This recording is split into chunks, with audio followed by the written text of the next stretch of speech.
আসসালামু আলাইকুম। মংলা বন্দর থেকে আমার নতুন ভিডিওতে সকলকে শুভেচ্ছা জানাচ্ছি। আমি মোহাম্মদ জাহাঙ্গীর হোসেন। এই যে দেখতে পাচ্ছেন একটা ট্রলার এখানে এসে দাঁড়িয়েছে। এটা ট্রলার না, মোটামুটি লঞ্চ। এই লঞ্চটা এখান থেকে আপনার সুন্দরবন যাবে, যেটা আপনার করমজল বলে। এখানে যে ঘাটটা আমরা দাঁড়াই আছি, এই ঘাটে কিন্তু এখন এখানে কোনো যাত্রী ওঠানামা করে না। কারণ হচ্ছে এটা যখন এই নদীতে যখন পানি হাউসফুল হয়ে যায়, ঠিক তখন ওই মুহূর্তটাই এই সিঁড়িগুলো ব্যবহার করে। এই যে দেখতে পাচ্ছেন এখানে ছোট ছোট বোটগুলো আছে। এই বোটগুলা যখন জোয়ার আসবে, ঠিক তখনই এই বোটগুলো এখান থেকে নামানো হবে। এটা কিন্তু প্রতিদিন জোয়ার ভাটার খেলা। এইখানে আমার পিছনে যদি দেখেন, এই যে এদিকে কিন্তু প্রচুর পরিমাণে নারকেল গাছ।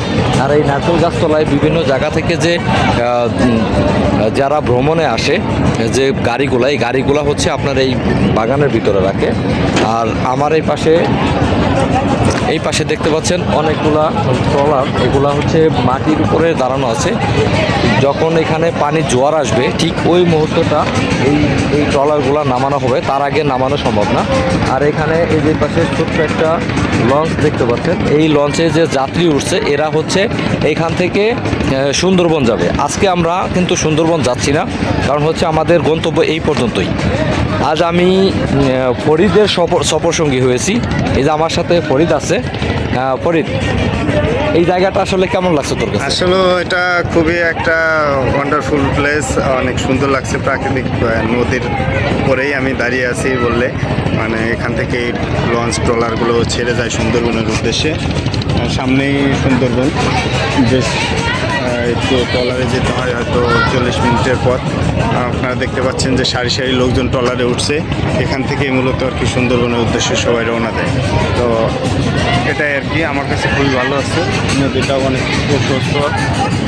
সামনে পুলিশ পার্কিং আছে। সামনে ওই বিল্ডিংগুলো দেখছেন, ওগুলো সরকারি অফিসার্স, কোয়ার্টার যারা নদী বন্দরে কাজ করে, নদী দেখাশোনা করে, তাদের হয়েছে।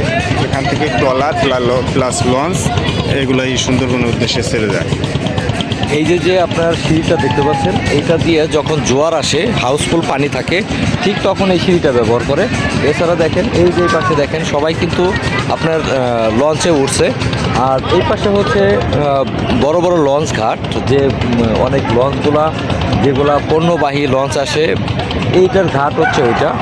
আর এই যে এই পাশে দেখতে পাচ্ছেন, এইটাও কিন্তু মানে এই নদীটার ওই পারে, এই নদীটার নাম কিন্তু আমি জানি না। এইটা মোটামুটি একটা 3 নদীর মোহনা। এই যে আমার পিছনে দেখতে পাচ্ছেন, এইটা হচ্ছে এই যে অনেক বড় বড় জাহাজ কিন্তু এখানে নোঙর করে রেখেছে। এগুলা হচ্ছে সবগুলোই হচ্ছে তেলবাহী অথবা যে কোনো পণ্যবাহী জাহাজ। এই জাহাজগুলা এখান থেকে বিভিন্ন জায়গা যাবে তাদের পণ্যগুলো খালাস করতে।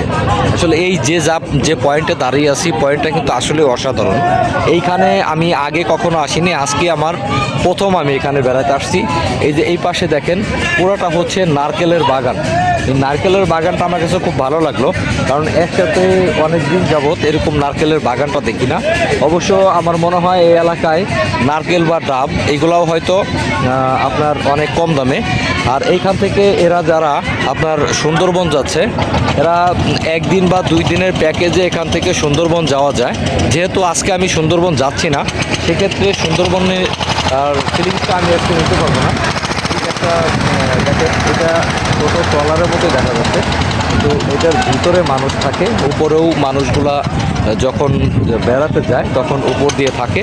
আসলে সুন্দরবনের দৃশ্যগুলো দেখার জন্য এই সমস্ত ট্রলারগুলা এখান থেকে ব্যবহার করা হয়।